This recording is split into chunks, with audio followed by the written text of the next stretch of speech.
All right, welcome back after Easter break, Pre-Calc. So hopefully all of you had a good holiday, enjoyed some time with family. Hey, just a weekly rundown here for pre-calculus for the week.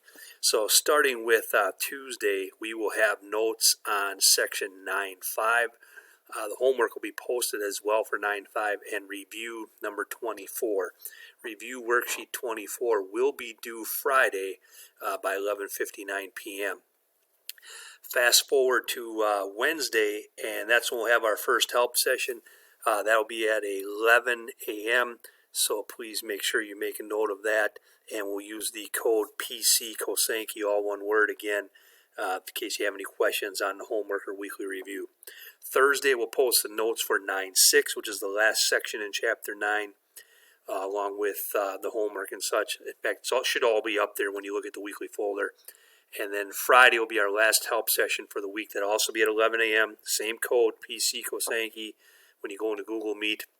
I'll be there answering any questions you have on the homework and or the weekly review. Again, don't forget the weekly review is going to be due on Friday.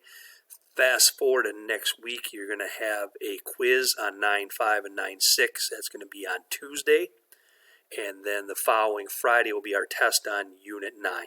So this week, 9.5, 9.6, review worksheet 24, due on Friday. Next week will be quiz 9.5, 9.6, and the test for Unit 9. All right, take care.